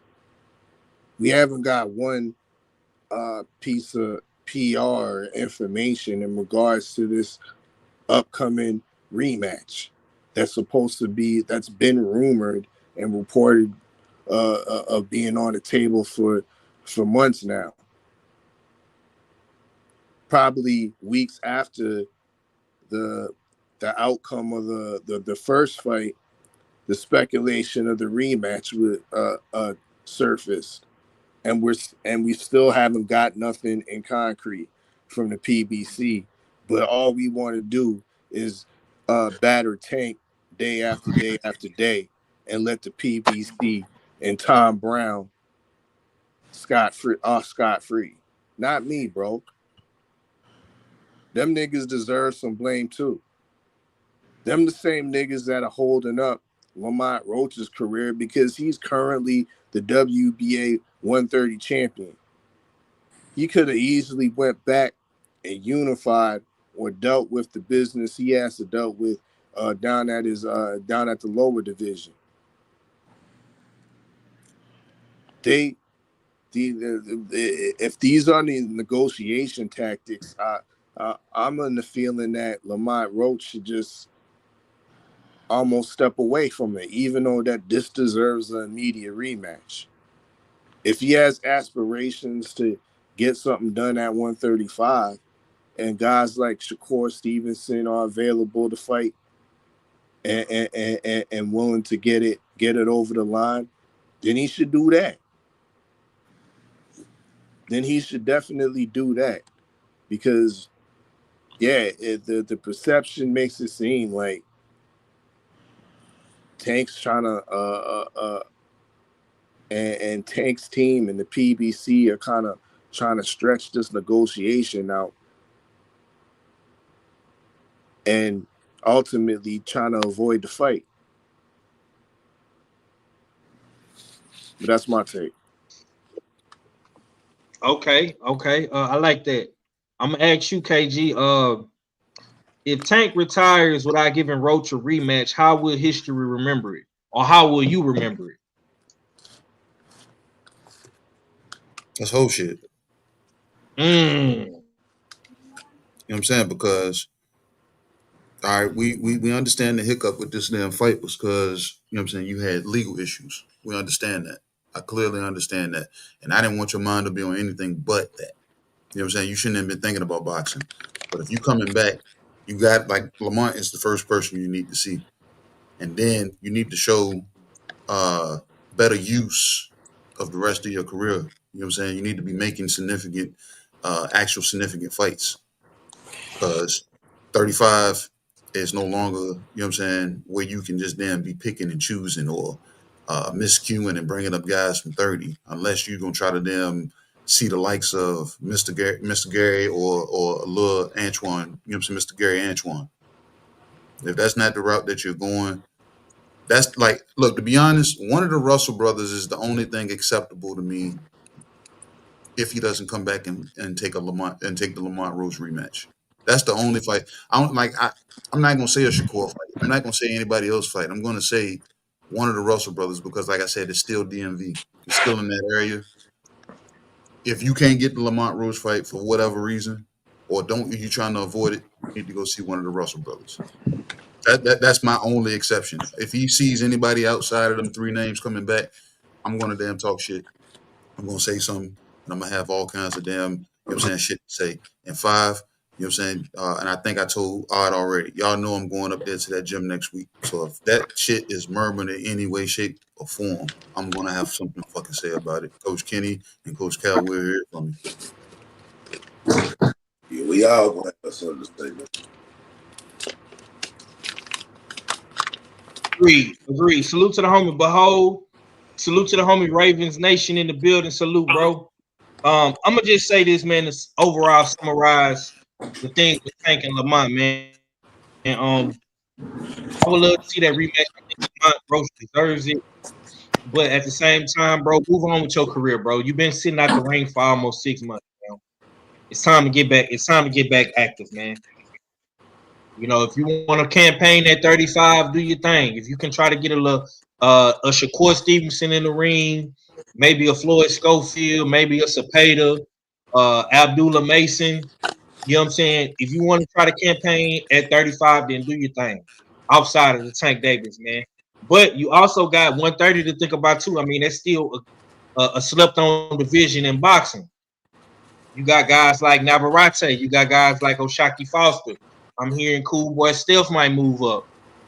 I see you kind of half-ass entertaining the hometown throwdown with you in one of the Gary Russell brothers. If it's Gary, Mr. Gary Russell, or if it's Antoine, you know what I'm saying? Like it's a bunch of shit out there for you to possibly get, bro. Like keep your options open, bro. You sitting around waiting for Tank Davis is not looking like the best play to make right now, honestly, because Tank ain't saying nothing. His team really not saying too much of nothing, so we don't know what's Tank next move. You know what I'm saying? And you got to keep it pushing, man. It's a lot of bigger fights out here, you know, outside of the Tank Davis shit. Okay, real quick, we gonna move on. Me and KG talked about it a little bit on Friday at 150 and 154. I definitely want to talk about it with Mac and and I want to pose this question to Mac. Now, Mac, you kind of been on Keith Thurman helmet for a little minute, man. But it's being rumors that Keith Thurman and Fundora is fighting October 18th. And I'm gonna ask you this: does Keith Thurman still belong in the conversation at 154, or is he just chasing one last payday with the Fundora fight? How do you feel about that, bro? It's a good fight. I'm not gonna lie to you. I would like to see that fight. I know Keith Thurman is out here chasing ghosts, but at the same time, man, you gotta keep fighting and get yourself back out there. The only way you're gonna get these big paydays is if you're fighting somebody that's worth fighting. For this Fundora fight is a championship fight. You can't take nothing away from it. Go out there and handle your business against somebody like this. Win, lose, or draw. This is a good fight. I'm willing to watch this fight. And it's not just Fundora. It's a few other fighters that's out there. But this one is a great fight. And I just remembered it is something I hope you talk about today because I got to get something off my chest since we on 154. But this is a great fight. Mm-hmm. Great fight. Okay. Is you talking about Vergil? You talking about Boots? What you talking about? Right. Damn right. Okay. We gonna spend a block on that. We gonna spend a block on that. All right, fella, I'm gonna come to you, man. Let me ask you this, man. How do you feel about the Keith Thurman and Fundora fight? And I got another question for you, man. Who should be the face of 154 right now? Should it be a Boots? Should it be a Vergil? Should it be a Fundora? Should it be a Keith Thurman? I mean, he does have the seniority out of all of the guys, but what's your take? The current face, if you can call it that, would be, I would say, Fundora. I think he has the most seniority and he has the most belts in the division right now. I think he's faced the most credible and top 10 tier opposition. So yeah, I think Fundora, if you're gonna put a face to it, he's forming it. His face is forming most of it right now. The Keith Thurman fight, I think, is a very interesting fight. I think it's I have to give a salute and credit for Keith Thurman for taking this type of fight at this stage of his career. He could have took an easier fight. Fundura's leveling up. He's getting better as the fight as he continues to fight and go through the opposition. He's learning how to fight from the outside as well as mix it up on the inside. He's showing an excellent killer instinct.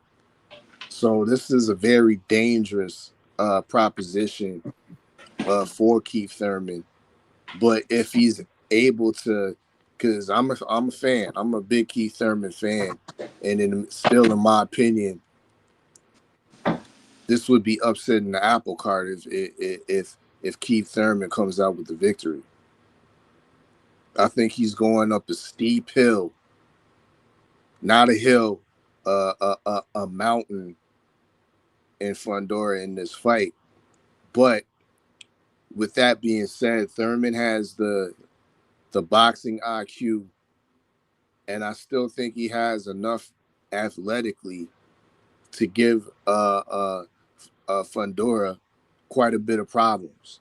Once again, enough problems to upset the apple cart. So will Thurman be the new half of the face of 154? Because to reiterate, I don't think there's really a full face until there's a full undisputed champ, or there's a guy that's recognized as the lineal or the Ring Magazine champ, something of that status. And we just haven't got there yet. There just hasn't been enough unifications and enough back and forth between the top the guys in the top 10. So it still remains to be seen, but Fundura's at the top of that pack. Yes, sir. Okay. Let me slide down to KG, man. Oh, this is a good one I got for you, bro. Who's likely to be undisputed, to become undisputed at 154 in the next 2 years?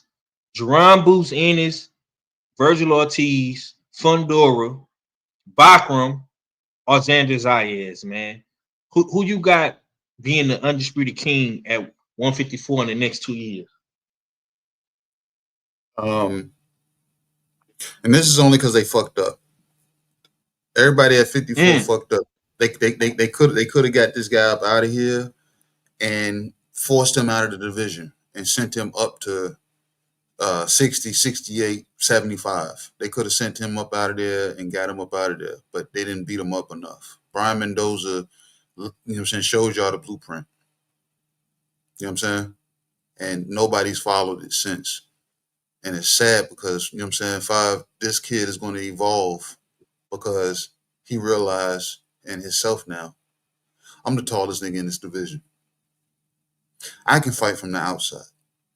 I can make these guys work harder than they damn have to. I shouldn't have to work so hard on the inside, knowing I can fight on the inside, but I put them at an advantage because their arms are shorter and they can hit me. Where do I grow at an advantage where they can't hit me? I need to be more so on the outside. And my outside is across the street for these niggas. You know what I'm saying? They can't reach me. As Fundora keeps growing and if they keep letting him grow, and I don't think Keith Thurman is the guy to beat him, but Keith Thurman is the guy to polish him going forward. Fundora is going to be a problem going forward for everybody at 154 pounds with his damn, you know what I'm saying, freakish, you know what I'm saying, attributes. And him coming into himself to realize I can fight on the outside. And he's dangerous because the motherfucker can fight on the inside also. He shouldn't be there, but surprisingly enough, he can be there if you guys try to drag him there. So y'all are going to catch hell once he understands the science behind his outside fighting range. And he's going to then pick y'all apart from there. And he's going to put y'all in position that y'all going to have to dip and dodge and try to slip and slide through certain shit. Ain't going to be no hokey pokey playing with this guy. You got to really get your head off the line and it's going to have to be so far off the line that you're going to have to get him off balance. Because if you don't, his jab is only going to get better. I don't think, you know what I'm saying? Like I said, as long as he fights from the outside and gets in and fights on the inside the way he needs to and boxes from the outside, Fundora is going to be a hard, you know what I'm saying, a hard, tall, towering inferno to actually beat. Like I said, I think they fucked up by not damn beating the shit out of him when they had the opportunity to, when he wanted to stay on the inside. He's learning the outside, and he's going to keep learning the outside. And if he's getting put in the ring with these names that you just named off going forward, he's only going to get better as long as he stays on the outside. He doesn't have to knock these guys out. As long as he's able to utilize his long reach from the outside, them guys are going to be swinging the air. So Fundora is going to be, I got Fundora being the last man standing if he keeps evolving his game, you know what I'm saying, to be more adaptive to his outside, you know what I'm saying, game. 6 foot, whatever, 81, 83 inch reach. Tall task. Somebody's going to have to beat him the fuck up and run him out of the division.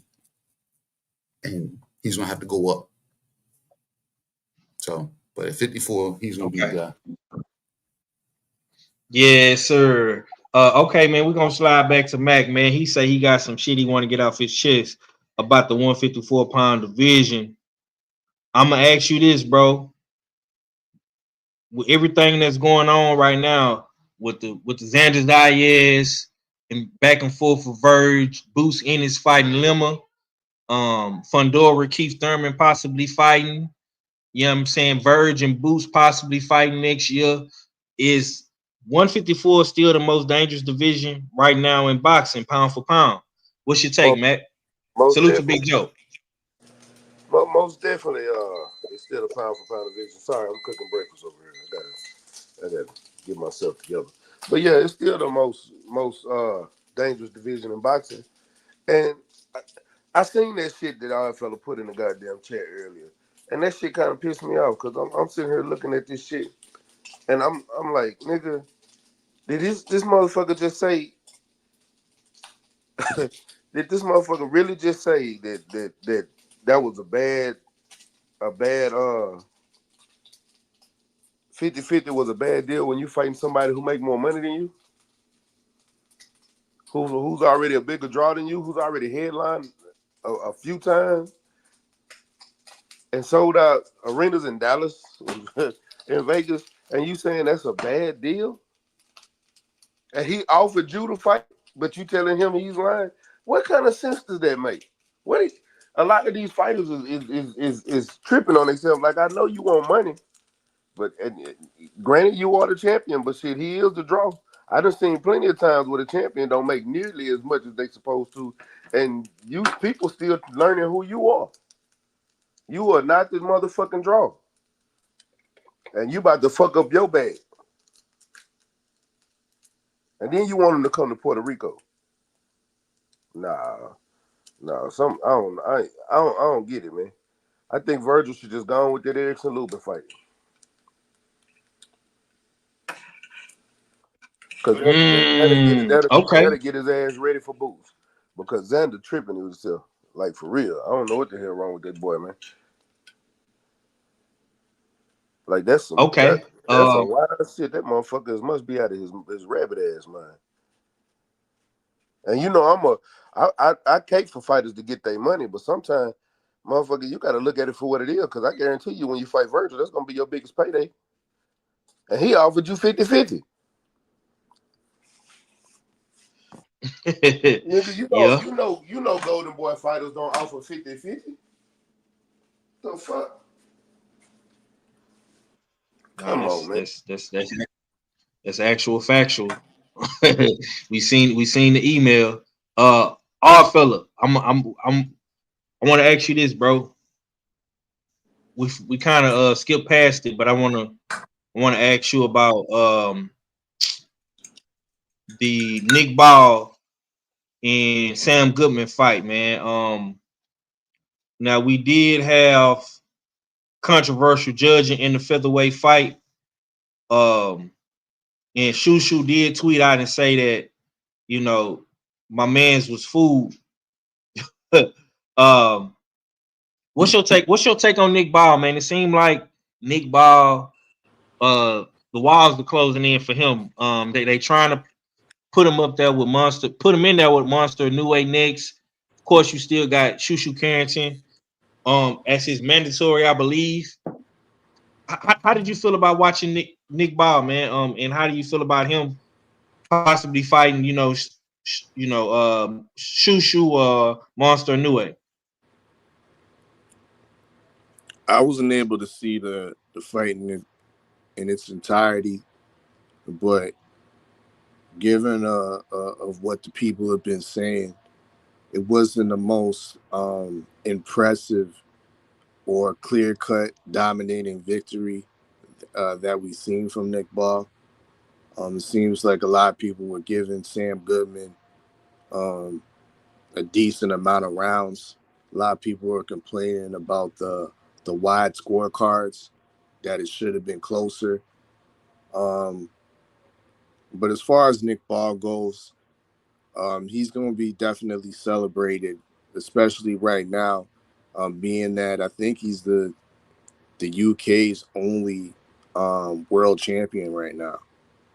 So, of course, there's going to be that added push and fanfare for them to get him into the big fights, and the New Way's the big fight.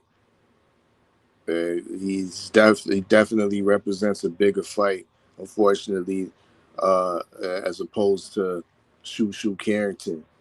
But all these fights, whether it's Shushu or New Way, make for great and entertaining fights. Because one thing, if you want to discredit some of Nick Ball's boxing acumen, because I think he's a decently skilled fighter. Decent defense, decent chin. He has a good style for a guy of his size. He's a very diminutive fighter. So, but what I was leading to say is that the man's entertaining. So regardless who you put him in there, whether it's Shushu or Inoue, we're gonna be guaranteed a fight of the year type fight, especially up against that type of caliber of talent. Nick Ball's showing that he has the skill set to hang with these guys. He has the skill set to be leveled up and get the nod against a guy like Raymond Ford, which is, I think, to this day, is the best victory on his record. So who are we to kind of point our nose and say, almost feel like Nick Ball ain't ready for a New Way fight? But that's my take. Yes, sir. Yes, sir. Salute to the homie Teach in the building. My boy Big Joe once again, man. Usual Suspect Sundays, man. I appreciate everybody for tuning in. You know what I'm saying? We finna get ready and get up out of here. I got some moves to make. Once again, man. KG, real quick, my brother. Let the people know what you got coming and what time you and Thomas doing the show. Shit, man. 7 p.m. Eastern Standard Time. We Tales from the B-Side. Episode number 13, you know what I'm saying, with Tay Jones. Hello, world. We out here, me, Tommy's from the Bronx. We're going to talk to Tay Jones. Tay Jones going to come tell some stories, you know what I'm saying? We're going to talk a little shit, tell some stories. And if y'all tapped into last week's episode with Johnny Rice, y'all know that was a good one. Anything that y'all tapped in before that with Ross Thompson, y'all know that was a good one. If y'all tapped into the one before that with Money Powell, you know that was a good one. And if I get it correct, did I get it correct? If you tap into the one before that, we had Slick Nick Sullivan, you know what I'm saying? So and so forth and so forth. And then we had Randall KO King Bailey. So like I said, man, it's plenty to gather there. A lot of tidbits, a lot of gems. And I know Tay is gonna come give it up tonight. You know what I'm saying? So damn, that sounds crazy. He's gonna come tell some stories tonight. Hey, yo, you gotta put a pause on that, right? Yeah. Pause. Tay ain't giving up a damn thing. He gonna come tell some stories, my brother. He coming to tell some stories. Hey, but hey, but look, y'all tap in. Y'all get a chance, man. Y'all go over to Dev Shop, usualsuspect6.com, man. You know what I'm saying? Go get y'all a damn clean fighter tee. I think I'm gonna get me one, man. It's pretty cool. You know what I'm saying? I got some kicks, you know what I'm saying, some sneakers that can go with it. Whether I wear shorts, some sweatpants, some jeans, I wear it to work. You know what I'm saying? Clean fighter, man. Like our fella said, man, you dress clean, you fight clean. You know what I'm saying? Because you fit the description. Yes, sir. Mac, let me get some last words from you, my brother. Appreciate you for joining the show, man. I know you had your wonderful night last night and you pulled up on us. Appreciate that, bro. Man, you always say I don't be pulling up on you like that. You know, as soon as I seen you live, I slid through. Like I woke up. Yes, sir. I woke up this morning and first thing I did was I turned YouTube on because I listen to YouTube in the morning. It's like little stories or something to get me going with the sound. And I said, "Oh, Fire Live. Shit, let me hit this link." I ain't even clicked the YouTube channel. I just seen you live. I said, "Let me go check to see if I got this link." And jumped up in the bit. First thing woke up this morning. I hadn't even got the crust out my eyes yet, man. I was in this bitch. Man, yes, I sir. appreciate Yes. it. I know next week I'm back in school, so I'm gonna be on a little hiatus, you know, starting Tuesday actually. So I got 3 classes this semester to finish it out. But yeah, your boy getting ready to get back in school, man. But y'all will see me around. I'm pop in and out when I can. For the most part, I'm gonna be focused. But yeah, I'm in this thing, man. Appreciate y'all. Yes, Great sir. show, man. Yes, sir. Yes, sir. All fella. Yes, sir. Appreciate that. All fella, go on, take us home, man. Indeed. I mean, another dope one, early morning edition of Usual Suspect Sundays. Once again, salute to 503.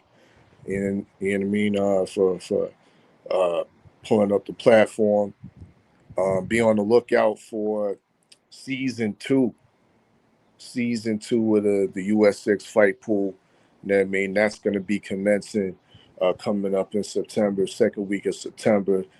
So that Canelo card and all those championship fights and big fights on there will definitely be pick'em. So if you're interested in doing boxing pick'ems week after week, get a dig, get some more info, contact one of the usual suspects, because yeah, we definitely gonna be back in session for season 2 of the Usual Suspect 6 fight pool. Make sure y'all shop usualsuspect6.com. Make sure y'all tap into usualsuspect6.com for latest boxing notes and quotes and whatnot. And yeah, it's your favorite, yet your most hated odd fella. Salute to the usual suspects, and I'm Gizon. Yes, sir. And on that note, man, we gonna get up out of here. Before we go, man, I gotta play the latest and greatest new video, man. Shouts out to KG and Art once again behind the scenes working. You understand me, man? Always putting together dope visuals for the family. And yeah, man, y'all be sure to have a great Sunday. KG did all the editing, you know what I mean? So I mean, give it up to him. You know what I mean? It ain't just me and me out here. Yeah. I ain't put said KG. I said KG and Art. Oh, my bad. I heard. I put the smooth vocals on it though. Nah. Yeah, you put the vocals down real smooth. Nah, but shout out to my brother, man. Shout out to my brother, man. You know what I'm saying? Hey, to everybody listening, me and him do a lot behind the scenes, you know what I'm saying, more than y'all ever, you know what I'm saying, ever know. You know what I'm saying? More than y'all probably can fathom. The work that we do will frustrate a normal fucking man. You know what I'm saying? So we are, you know what I'm saying, working endlessly behind the scenes. So, you know what I'm saying, when we get to y'all, we put something out, man. You know what I'm saying? Just know it's coming. It's deep from the heart. You know what I'm saying?